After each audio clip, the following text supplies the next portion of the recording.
Bonjour tout le monde. Je suis accompagné aujourd'hui par la vice-première ministre Freeland et les ministres Lametti, Mendicino et Blair.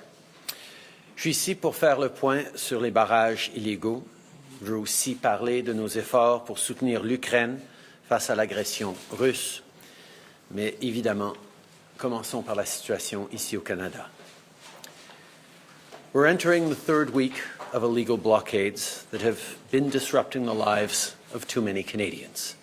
Here in our capital city, families and small businesses have been enduring illegal obstruction of their neighbourhoods, occupying streets, harassing people, breaking the law. This is not a peaceful protest. At the borders in different parts of the country, the blockades are harming our economy and endangering public safety. Critical supply chains have been disrupted. This is hurting workers who rely on these jobs to feed their families. Yesterday, the Ambassador Bridge was reopened between Windsor and Detroit. Our team and I have been working with Ontario and the City of Windsor around the clock. I want to thank the officers on the ground, including the RCMP, who played an active role. We now have a responsibility to make sure that the bridge stays open. With each illegal blockade, local law enforcement agencies have been acting to keep the peace within their jurisdiction. Despite their best efforts, it is now clear that there are serious challenges to law enforcement's ability to effectively enforce the law. On Friday, Ontario invoked a state of emergency to respond to the blockades. This was the responsible and necessary thing to do. Today, to continue building on these efforts, the federal government is ready to use more tools at its disposal to get the situation fully under control. After discussing with Cabinet and caucus, after consultation with premiers from all provinces and territories, after speaking with opposition leaders, the federal government has invoked the Emergencies Act to supplement provincial and territorial capacity to address the blockades and occupations. I want to be very clear. The scope of these measures will be time-limited, geographically targeted, as well as reasonable and proportionate to the threats they are meant to address. The Emergencies Act will be used to strengthen and support law enforcement agencies at all levels across the country. This is about keeping Canadians safe, protecting people's jobs, and restoring confidence in our institutions. Here's how the measures we're taking today will help get the situation under control.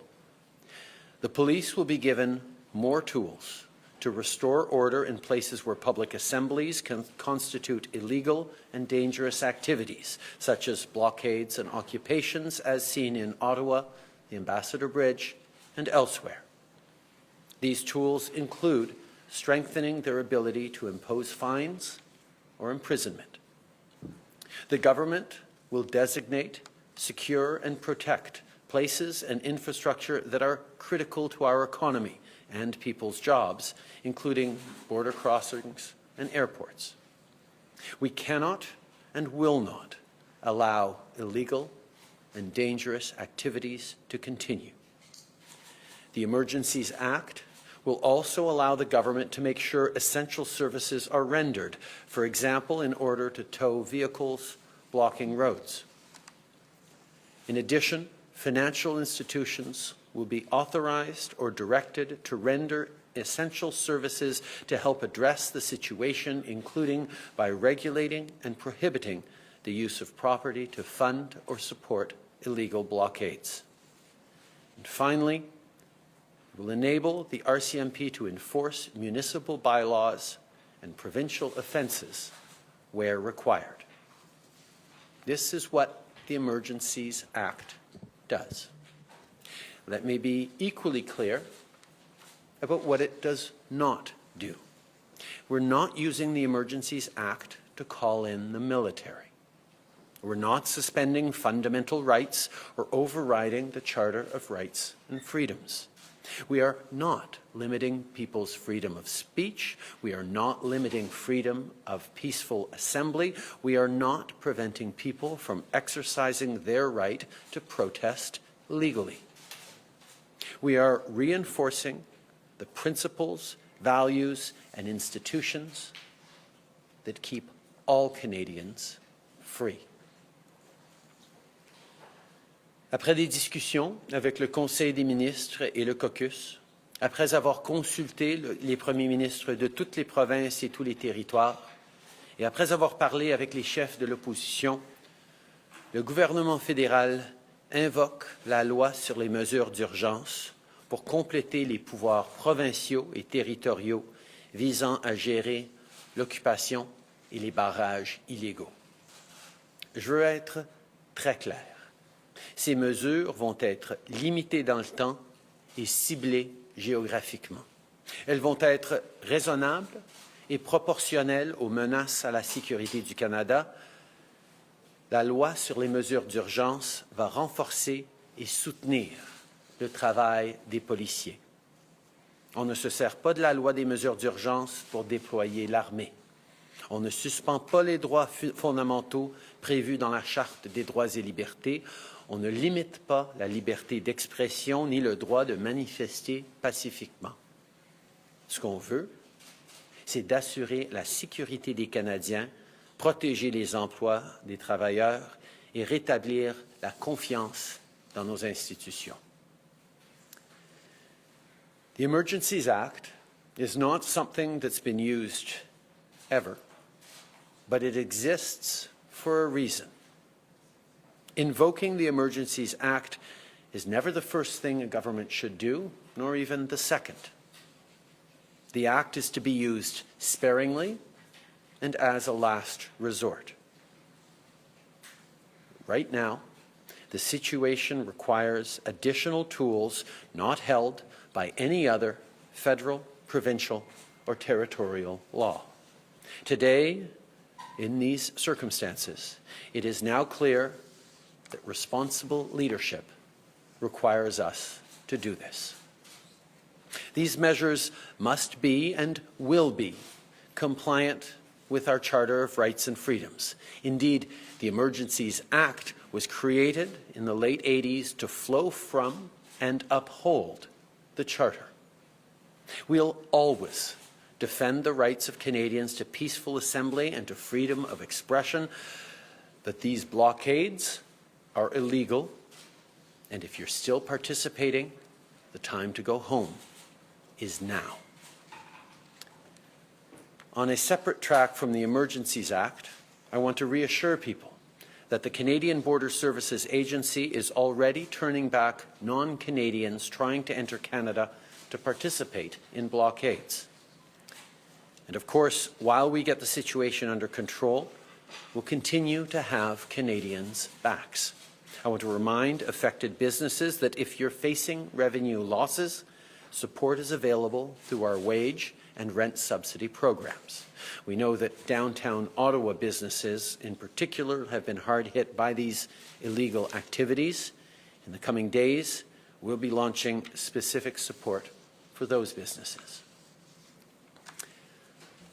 I know that everyone is tired of this pandemic.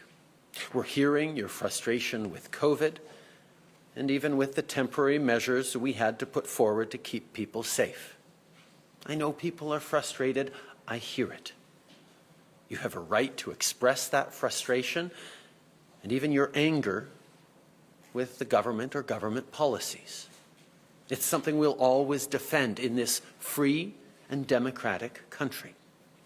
But blockading streets and critical infrastructure and depriving your neighbors of their freedoms is a totally different thing. It has to stop. Tout le monde est fatigué de la pandémie. Il y a d'autres façons de vous exprimer que de participer à des activités illégales et dangereuses. Comme le ministre Duclos l'a dit la semaine passée, les mesures de santé publique sont constamment réévaluées et on va continuer de les modifier en fonction de la science. On va justement avoir quelques annonces à faire à ce sujet dans les prochains jours. Today, I also want to speak briefly about our support for Ukraine. On Saturday, I spoke with President Zelensky to reaffirm Canada's steadfast support and to continue to do whatever we can to support Ukraine. Durant la fin de semaine, j'ai aussi des appels avec le président du Conseil européen, Charles Michel, avec le chancelier Scholz de l'Allemagne et avec le président Duda de la Pologne. As part of the collective G7 response to support Ukraine's economic resilience, today we're announcing that Canada will offer a loan of up to $500 million to the government of Ukraine. I want to thank Deputy Prime Minister Freeland for her leadership on this file and underline that this is in addition to the $120 million loan offered earlier in January. On top of financial support, Canada has already taken steps to help Ukraine defend itself, including with the extension of the training mission Operation Unifier.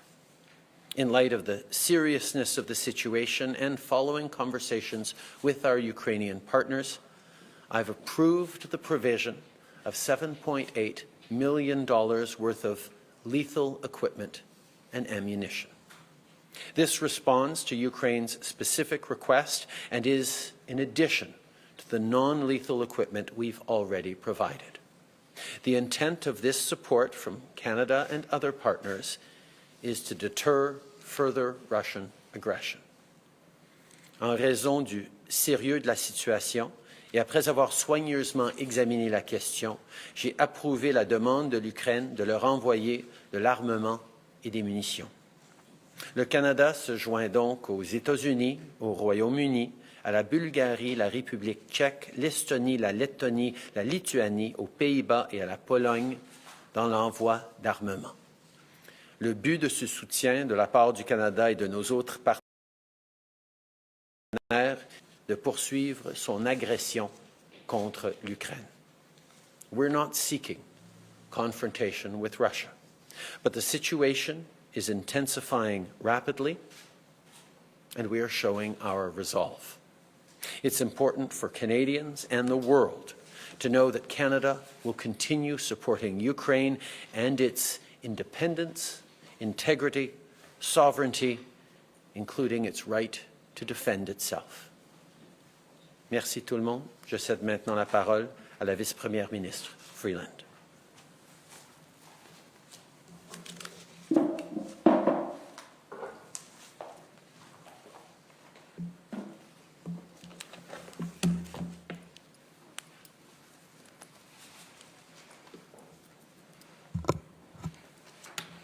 Merci, Monsieur le Premier ministre.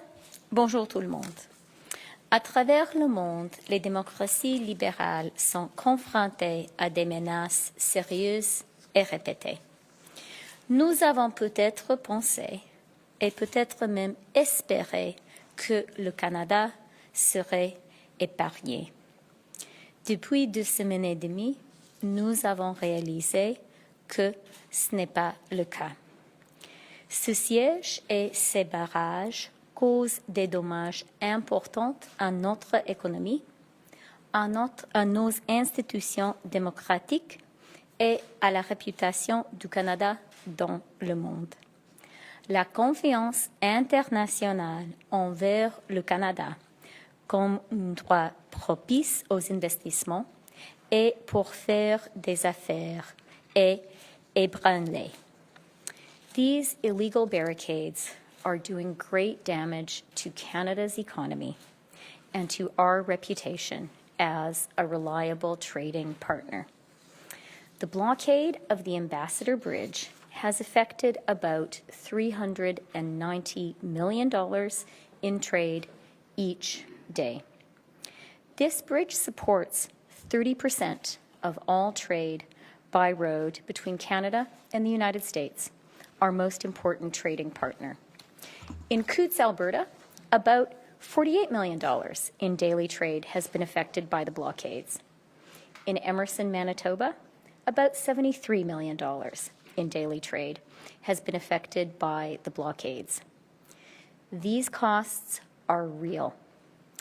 They threaten businesses, big and small, and they threaten the livelihoods of Canadian workers, just as we are all working so hard to recover from the economic damage caused by COVID. Nous nous sommes battus bec et ongle pour protéger la relation privilégiée du Canada avec les États-Unis lors des négociations de l'ALENA. Et nous nous sommes tenus debout face aux tarifs 232 qui étaient illégaux et injustifiés. Nous ne laisserons pas ces victoires durement gagnées être ternies. Le monde nous regarde. Nos emplois, notre prospérité et nos gagne-pain sont en jeu. C'est pourquoi notre gouvernement agit. Nous sommes résolus et déterminés. Ces barrages illégaux doivent être levés et ils le seront. As part of invoking the Emergencies Act, we are announcing the following immediate actions.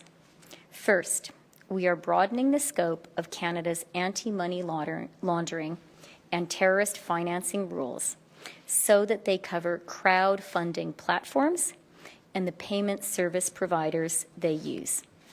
These changes cover all forms of transactions, including digital assets, such as cryptocurrencies. The illegal blockades have highlighted the fact that crowdfunding platforms and some of the payment service providers they use are not fully captured under the Proceeds of Crime and Terrorist Financing Act. Our banks and financial institutions are already obligated to report to the Financial Transactions and Reports Analysis Centre of Canada, or FINTRAC. As of today, all crowdfunding platforms and the payment service providers they use must register with FINTRAC, and they must report large and suspicious transactions to FINTRAC.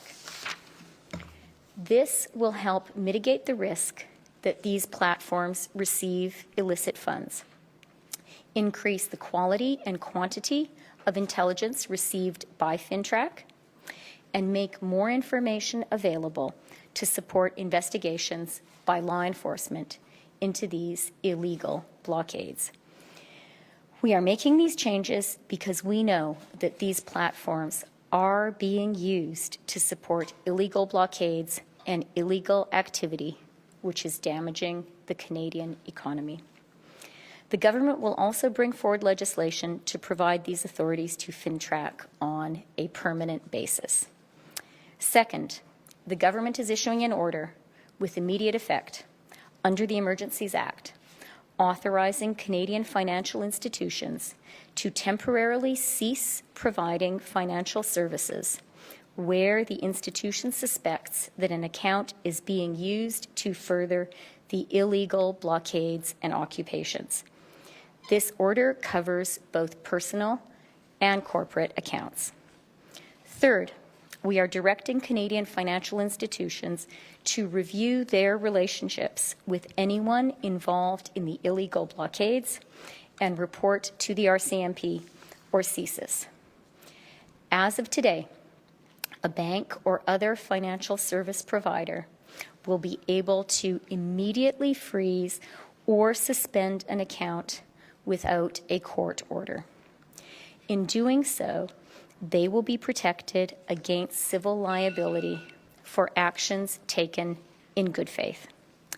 Federal government institutions will have a new broad authority to share relevant information with banks and other financial service providers to ensure that we can all work together to put a stop to the funding of these illegal blockades. This is about following the money. This is about stopping the financing of these illegal blockades. we are today serving notice. If your truck is being used in these illegal blockades, your corporate accounts will be frozen. The insurance on your vehicle will be suspended. Send your semi-trailers home. The Canadian economy needs them to be doing legitimate work, not to be illegally making us all poorer. Il s'agit de suivre l'argent. Il s'agit de mettre fin au financement de ces blocages illégaux. Considérez-vous averti. Si votre camion est utilisé dans ces blocages, vos comptes d'entreprise seront gelés. L'assurance de votre véhicule sera suspendue. Renvoyez vos remorques chez eux. L'économie canadienne a besoin qu'ils fassent un travail légitime et pas qu'ils nous rendent tout illégalement plus pauvres. Nous annonçons ces mesures après mûre réflexion. Je me suis entretenue directement avec les dirigeants des banques canadiennes. Je tiens à les remercier de faire le nécessaire pour assurer le respect des lois et de la démocratie canadienne et pour protéger notre économie. Team Canada has stood together over the past 2 years. We have trusted one another. We've leaned on one another. What we are facing today is a threat to our democratic institutions, to our economy, and to peace, order, and good government in Canada. This is unacceptable. It cannot stand, and it will not stand. Thank you. And I'll now turn over the floor to my colleague, our Attorney General, Minister of Justice, David Lametti.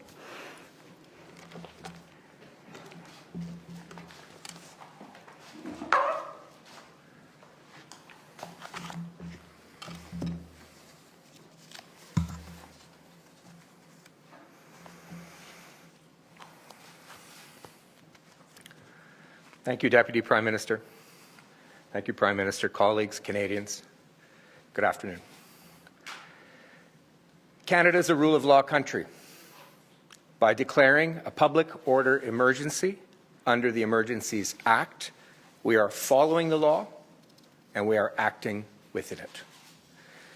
There are clear conditions set out in the Emergencies Act in order for a public order emergency to be declared. Our government believes that those conditions have been met. And that requires the Government of Canada to act. La loi sur les mesures d'urgence existe depuis 1988 et a remplacé la loi sur les mesures de guerre. Elle est différente de cette dernière de deux façons très importantes. Premièrement, la loi sur les mesures d'urgence contient plusieurs balises et sauvegardes, dont un examen parlementaire. Deuxièmement, les mesures prises en vertu de la loi doivent respecter la Charte canadienne des droits et libertés. The Emergencies Act can only be invoked in specific, serious circumstances that amount to a national emergency. For a situation to be qualified as a national emergency, 3 conditions must be met. First, we must be in a situation that either seriously endangers lives, health, or safety of Canadians and exceeds the capacity or authority of a province to deal with it, or seriously threatens the ability of the Government of Canada to preserve the sovereignty, security, and territorial integrity of Canada. Second, the provinces and territories' capacity to handle the situation must be considered insufficient or must show gaps. And third, we must conclude that the situation cannot be handled adequately under any other Canadian law, including provincial laws and territorial laws. Une fois l'urgence déclarée, la loi sur les mesures d'urgence permet au gouvernement fédéral d'adopter les décrets ou les règlements nécessaires pour intervenir. Notre gouvernement respecte les droits et libertés des Canadiens, tels que protégés par la Charte.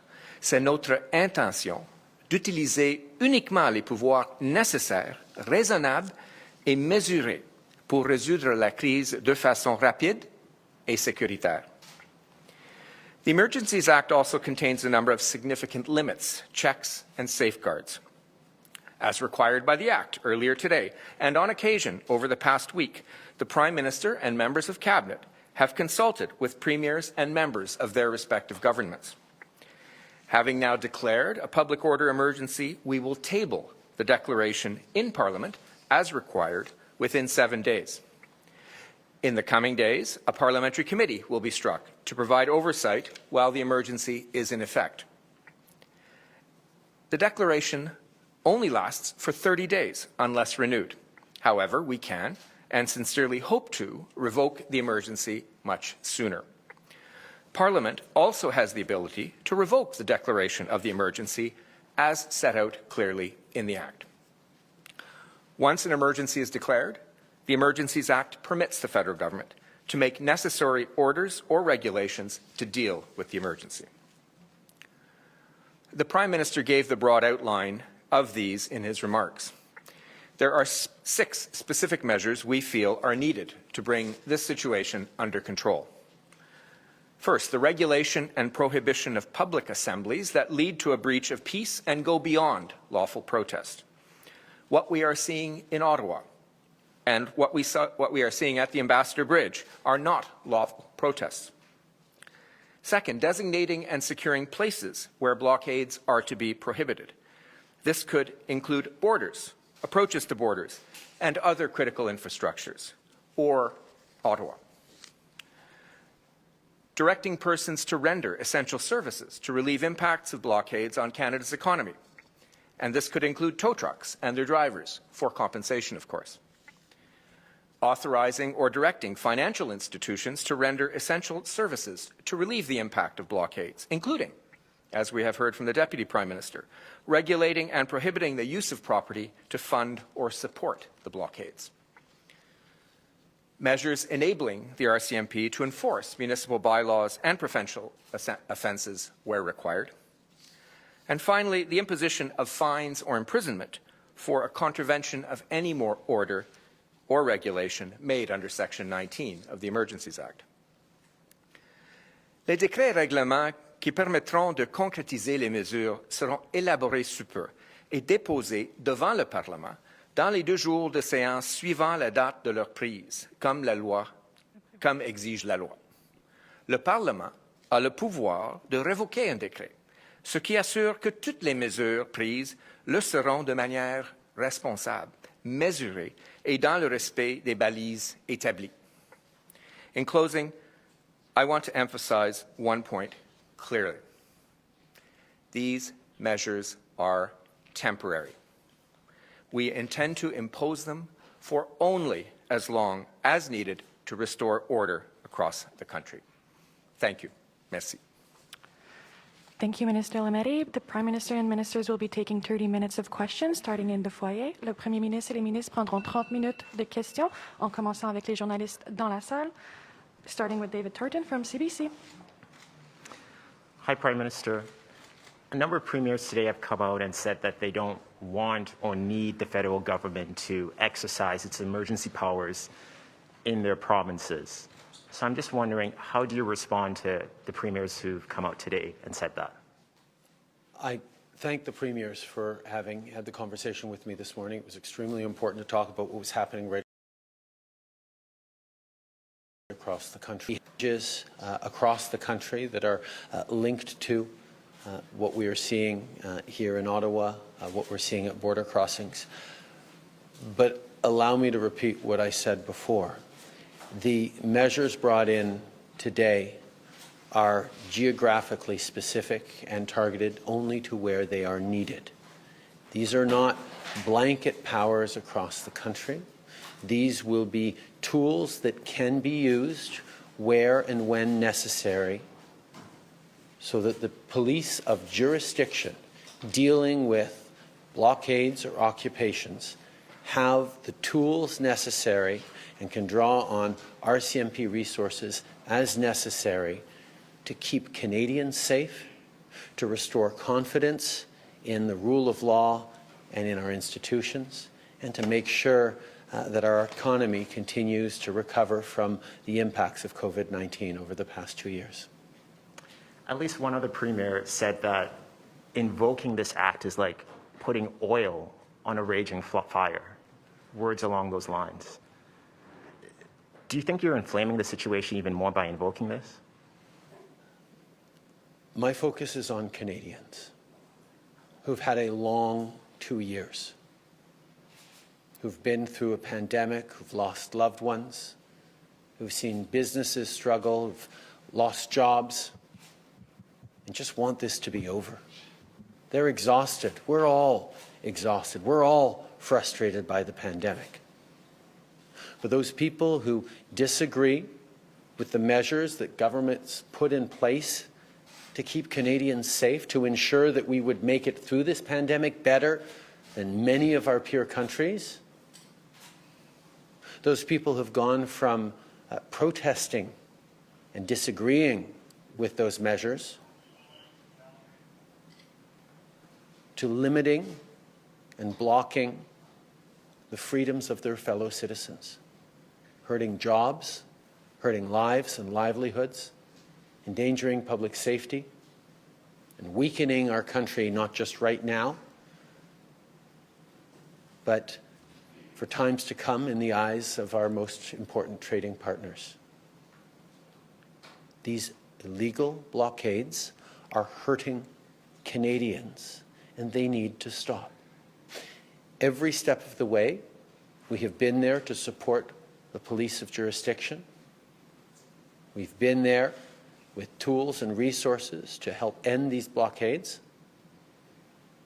But it is clear that there are more tools necessary, and that is why we are moving forward with time-limited, geographically specific, extremely bounded measures and additional powers that will allow us to get through these blockades and occupations and get back to the business of rebuilding our lives and our country after this pandemic.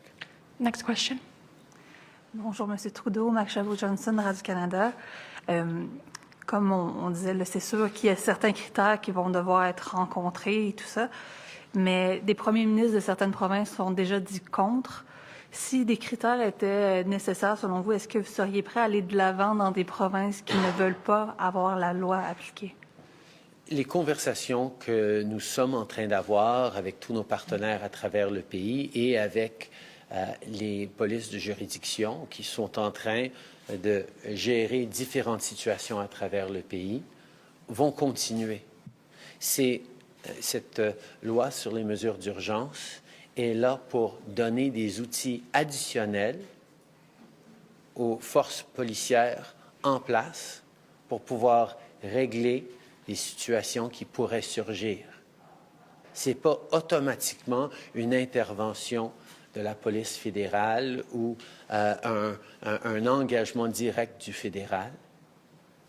On est là pour donner plus d'outils, y compris des autorités additionnelles aux policiers nécessaires, à la police de juridiction quand ils sont nécessaires. Donc, c'est très possible, et on l'espère même, que les outils qu'on a mis de l'avant aujourd'hui à la disposition de forces policières à travers le pays ne seront pas énormément utilisés. Certainement pas pendant longtemps. Ce serait l'idéal que ces premiers ministres qui disent qu'ils ont tout en main continuent de garder tout en main, mais à un niveau national, on est rendu dans les critères où il fallait agir pour donner plus d'outils à nos services de l'ordre pour pouvoir assurer le bien-être de tous les Canadiens d'un bout du pays à l'autre.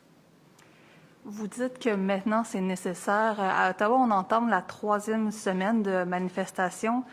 Pourquoi pas avoir mis en place ces outils-là il y a 2 semaines? Est-ce que vous n'avez pas un peu manqué à votre devoir de justement mettre ces ressources-là en place? Je comprends qu'il y ait des gens qui disent on agit trop rapidement. Il y en a d'autres qui disent oh non, on aurait dû y agir il y a des semaines. La réalité, c'est que la loi sur les mesures d'urgence n'est pas quelque chose à prendre à la légère et ce n'est pas le premier outil qu'on prend, même le deuxième ou le troisième. On a été là pour donner plus de ressources dès le début à la police locale, ici à Ottawa et ailleurs. Nous avions été là pour les accompagner dans le travail qu'ils ont fait. Et dans les derniers jours, dans les rencontres que j'ai eues avec mes ministres, avec nos partenaires, avec les hauts fonctionnaires, ça a été clair qu'il y a un besoin d'outils additionnels. Et c'est ces outils-là, limités, raisonnables et responsables, qu'on est en train de mettre de l'avant avec la loi sur les mesures d'urgence. Prochaine question. Hi, Mr. Trudeau. Mackenzie Gray with CTV. You mentioned that the RCMP now have the ability to enforce provincial and municipal laws. Does that mean that they'll be the lead police force agency here in Ottawa? And when can we expect more police officers from the RCMP to work with the City of Ottawa? Because they've been asking for that for a substantial period of time.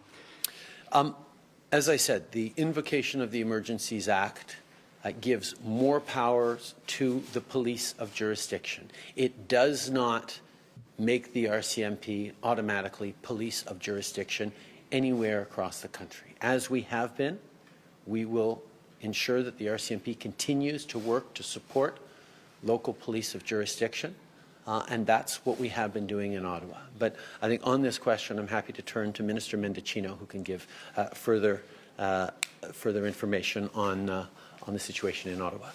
Marco? Yeah. Thanks very much, Prime Minister. From the very beginning of the illegal blockades, the federal government has been working closely with local law enforcement where they are the police of jurisdiction, including here in Ottawa. I would point out that we've sent 3 installments of reinforcements to ensure that that Ottawa Police Service has the support that they need. But I think, as we've seen, without question, there have been many, many challenges on the ground to restoring public order on the streets, and one only has to look at the situation on Wellington Street over the past number of weekends. I think it's difficult to overstate the impact of those scenes, the conduct that has unfolded by those who are participating in illegal blockades. It is not just an inconvenience. It is not simply a matter of a trivial interruption. We've seen intimidation, harassment, and expressions of hate. And at times, the scenes on the streets of Wellington have seemed completely lawless.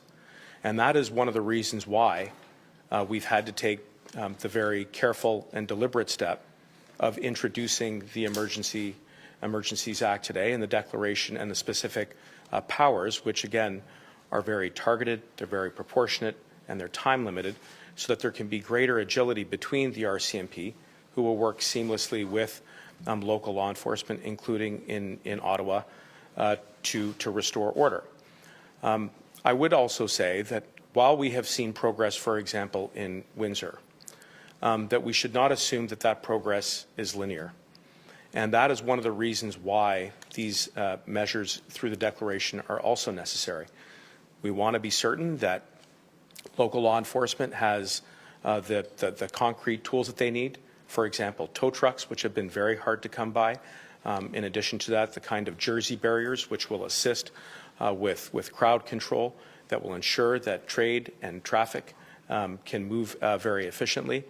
And in addition to that, when it comes to the relationship between the RCMP and local law enforcement and provincial enforcement, the provision that is within the declaration will allow the RCMP to be more efficiently assigned to those areas to uphold the law, be they municipal laws, provincial laws, or indeed the designated zones which will be prohibited from assembly because they may cause a breach of peace or may interrupt our critical infrastructure through trade. So when you look at the suite of the measures that we put into place today, and we've certainly put a lot of thought into that, our view is that they are necessary and they will assist us in dealing with the illegal blockades and bringing them to a peaceful and expeditious resolution. As my follow-up, Mr. Trudeau, Mr. Mendocino just mentioned that when you look out on Wellington Street here, you see lawless scenes. Why do you have any faith that the Ottawa Police, after 3 weeks now, is going to be able to turn things around and restore law and order in this area?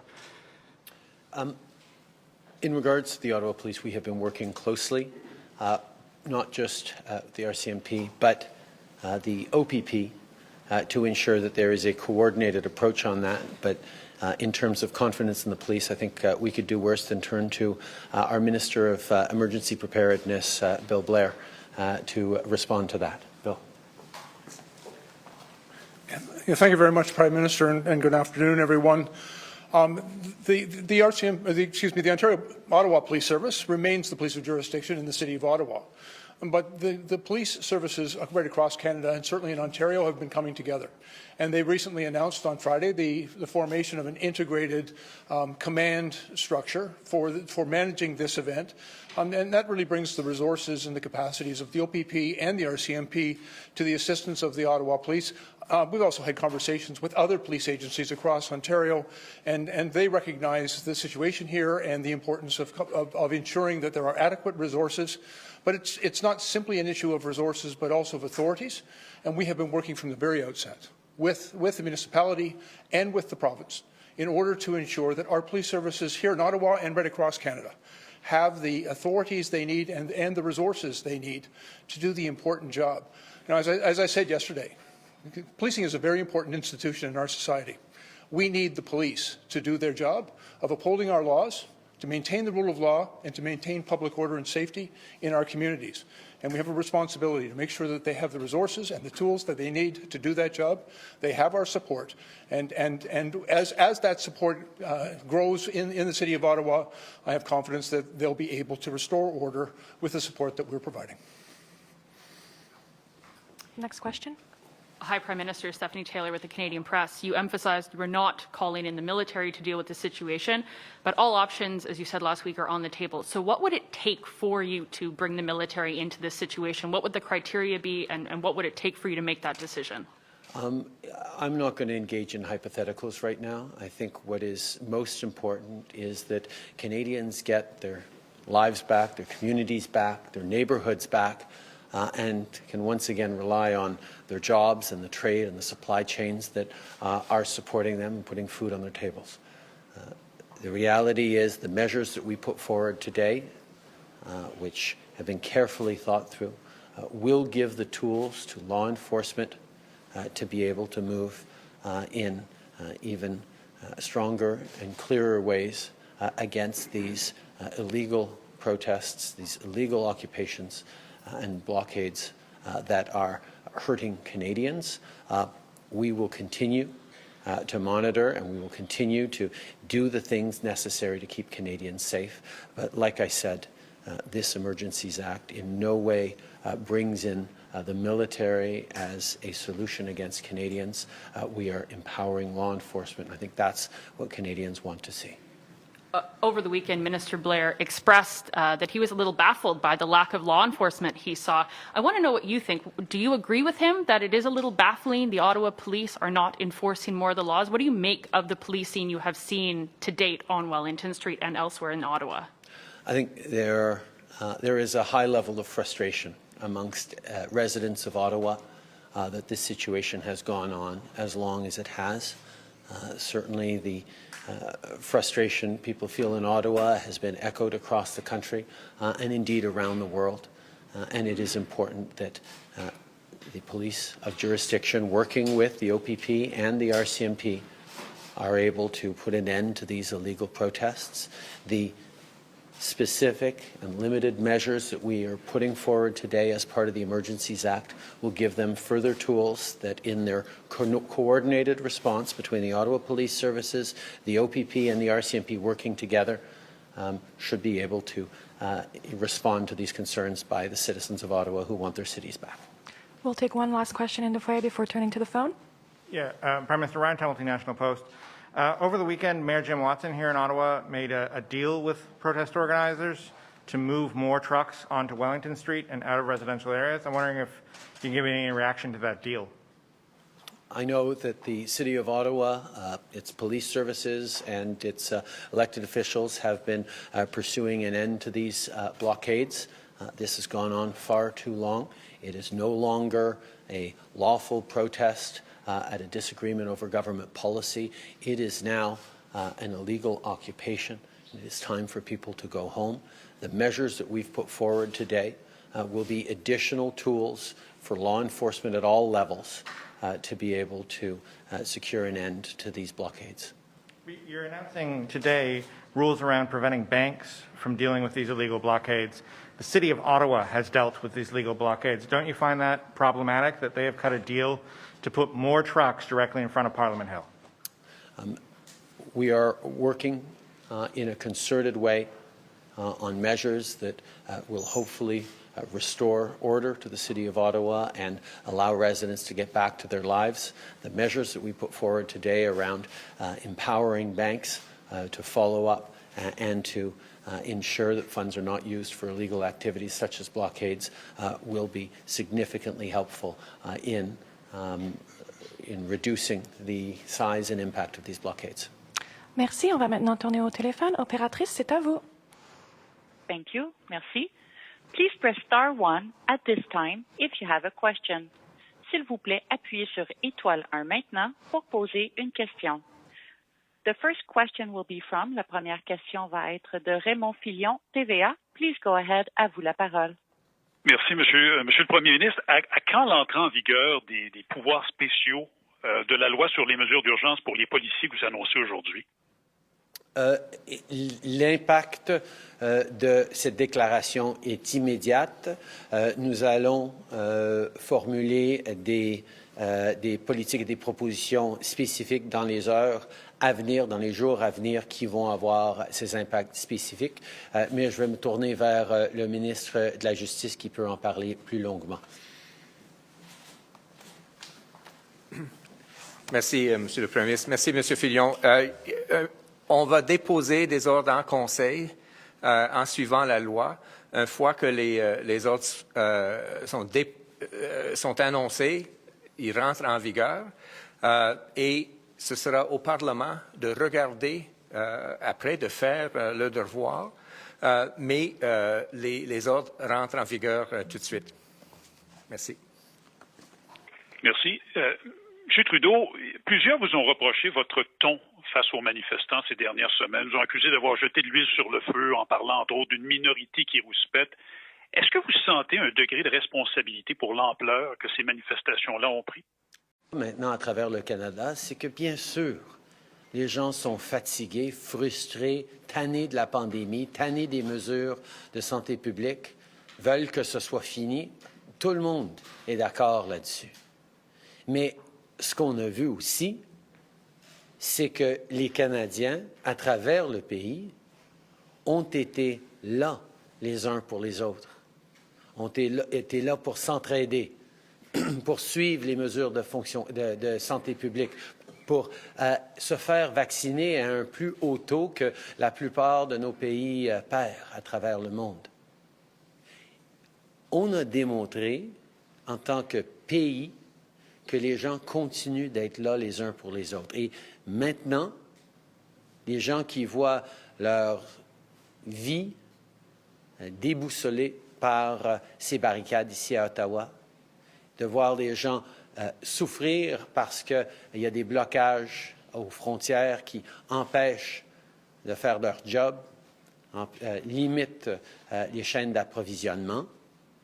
Ces gens-là sont fâchés et tannés encore plus et veulent qu'on agisse pour remettre de l'ordre dans notre pays et pour démontrer qu'on est un pays de règles de droit où, oui, on encourage les manifestations paisibles, on encourage les gens d'exprimer haut et fort leurs opinions, mais on n'accepte pas que les gens viennent endommager notre économie et faire mal et brimer les libertés de leurs concitoyens par des manifestations illégales. Following up, operator. Next question. Thank you. Merci. The next question is from, la prochaine question est de Tonda McCharles, Toronto Star. Please go ahead. À vous la parole. Thank you. Prime Minister, I didn't hear an answer to the question Mac asked about reinforcements from the RCMP to the City of Ottawa. And if you can answer that, great. But how specifically do you justify giving even more powers to police in Ottawa when many residents and policing experts say the law enforcement here has not used the power they already have under existing laws, that this is a failure of policing leadership, not the need for more power? There will be time later to reflect on all the lessons that can be learned from this situation. Right now, we are ensuring that local police of jurisdiction have both the legal authorities that they need to do their jobs, but also the extra resources. We have delivered not just RCMP officers, as the OPP has delivered OPP officers to support the City of Ottawa, but we've also provided integrated planning and coordination task force to ensure that